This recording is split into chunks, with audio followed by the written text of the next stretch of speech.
प्रिय विद्यार्थियों, third year के आधुनिक विश्व का इतिहास द्वितीय पेपर के अंदर पुनर्जागरण टॉपिक में आप सबका फिर स्वागत है।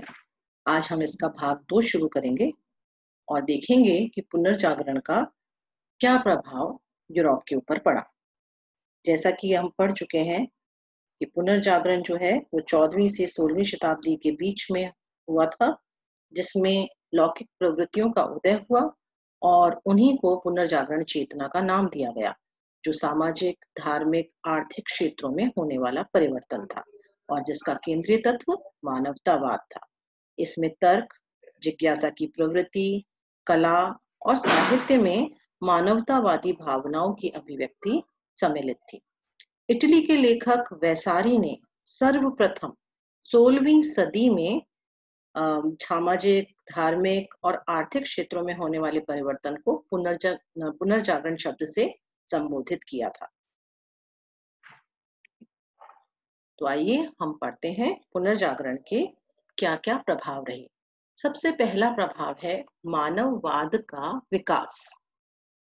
पुनर्जागरण काल से पहले ईश्वर को हर कला का केंद्र माना जाता था, चाहे साहित्य लिखने की बात हो, चाहे मूर्तिकला की, चाहे चित्रकला की, हर एक में ईश्वर को केंद्र मानते हुए ही कार्य किया जाता था। लेकिन अब मानव केंद्र बन गया। पूर्व में धार्मिक मान्यताओं के आधार पर ही निर्णय लिया जाता था, किंतु अब सामाजिक व राजनीतिक रूप से निर्णय होने लगे। पहले चर्च और पादरी समाज के ठेकेदार थे। पारलौकिकता, आदर्शवाद, अंधविश्वास, रूढ़िवादिता का बोलबाला था। लेकिन अब मनुष्य के दुख सुख को ध्यान में रखा जाने लगा। यह लौकिकता, यथार्थवाद, भौतिकवाद, तर्क संगतता पर बल दिया गया। मनुष्य के जीवन को किस प्रकार उन्नत किया जाए कि वह सुखी और सम्मानपूर्ण जीवन बन सके। दूसरा जो प्रभाव पड़ा वो था साहित्य के क्षेत्र में।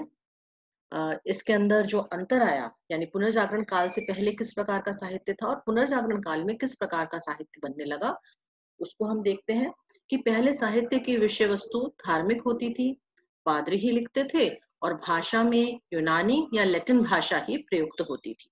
लेकिन जब पुनर्जागरण का प्रादुर्भाव हुआ, उसके बाद मानवीय भावनाओं, समस्याओं व वेदनाओं पर लिखा गया।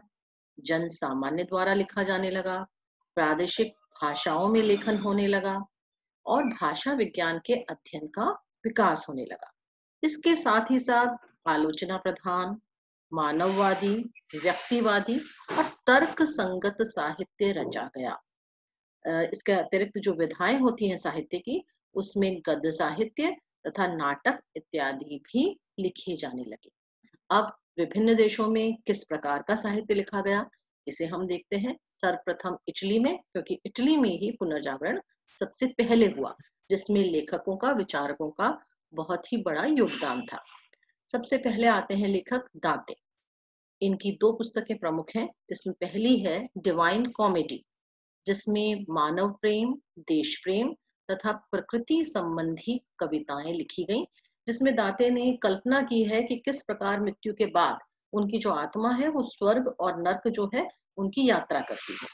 दूसरी पुस्तक जो दांते ने लिखी वो थी द मोनार्किया, जिसमें प्राचीन रोमन आदर्शों का तर्कपूर्ण समर्थन किया गया तथा व्यक्तिगत स्वतंत्रता का समर्थन किया गया। दूसरे लेखक हैं पेटार्क। ये जीवनी लेखक थे, जिन्होंने सोनेट्स टू लौरा तथा फैमिलियर लेटर्स, 2 पुस्तकें महत्वपूर्ण हैं इनकी, वो लिखे। सोनेट्स एक कविता की विधा होती है जिसमें 14 पंक्तियों की कविता लिखी जाती है। पहली बार पेटार्क ने ही इस चीज को आरंभ किया। इसके बाद मैकियावेली, जिन्होंने द प्रिंस नामक राजनीतिक रचना की। फिर बुकासियो हैं, जिन्हें लैटिन गद्य का जनक माना जाता है, जिसने डेकामेरॉन पुस्तक लिखी, जिसमें तत्कालीन संपन्न समाज में निहित भ्रष्टाचार की कहानियां हैं। पुनर्जागरण से पहले कोई सोच भी नहीं सकता था कि जो भी संपन्न समाज है उसके विरुद्ध कुछ लिखा जाए, लेकिन ये पुनर्जागरण का प्रभाव था कि इस तरीके का लेखन अस्तित्व में आने लगा।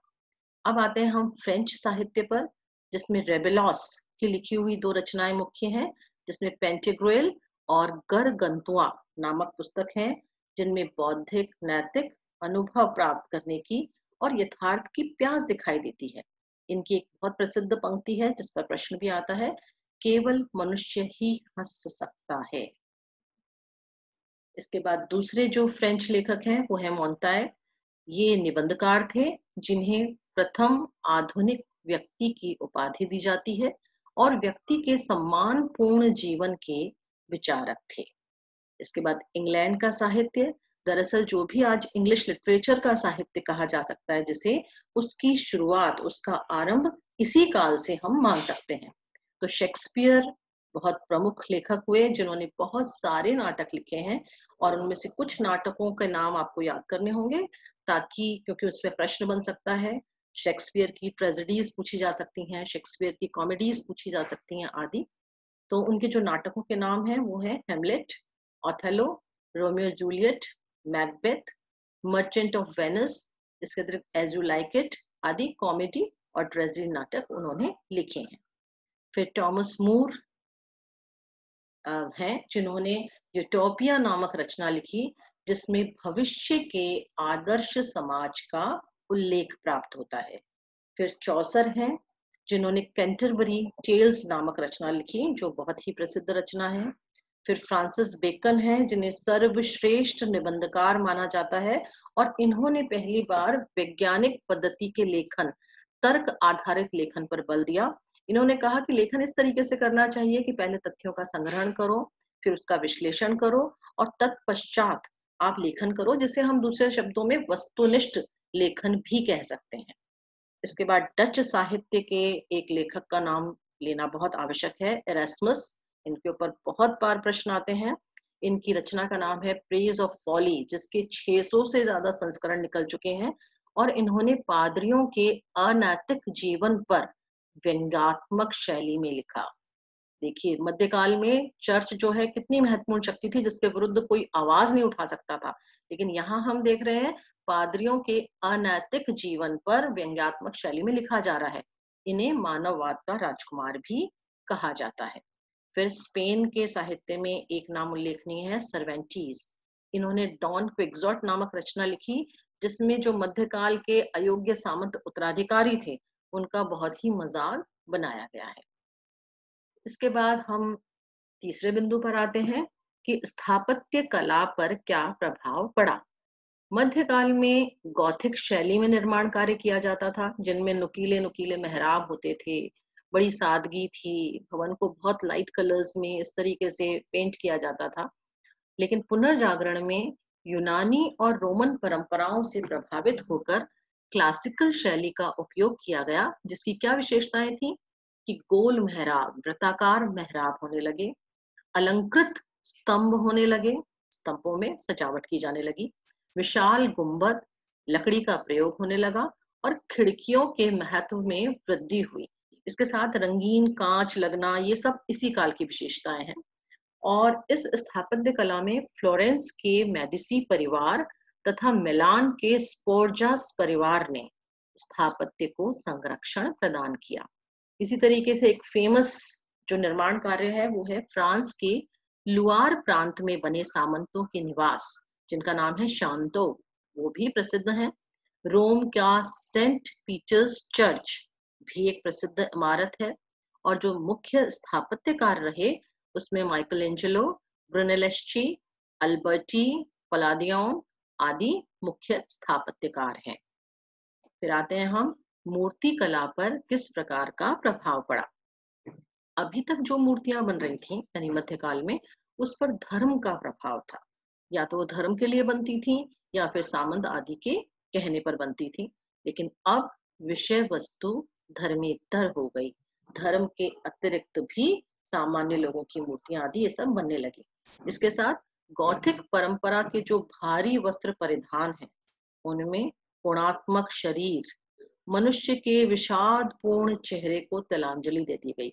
जितनी भी मूर्तियां बनती थी हमेशा उनके चेहरे पर एक निराशा, इस तरीके की भावनाएं, विषाद, दुख, अवसाद, इस तरीके की भावनाएं दिखती थी। लेकिन अब वो सब हटा दी गई। और सहज सौंदर्य जो है उसका जो भाव है वो हमें दिखाई देने लगा। और जो प्रमुख मूर्तिकार हैं उनके कुछ नाम हैं जिन्हें आपको ध्यान रखना होगा।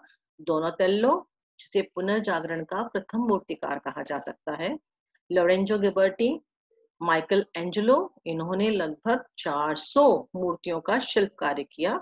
और फिर है निकोलो दे बोरोशियो।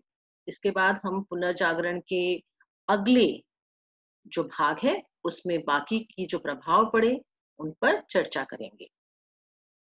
ठीक है, और इस सब को आप पढ़कर और ध्यान में रखिएगा।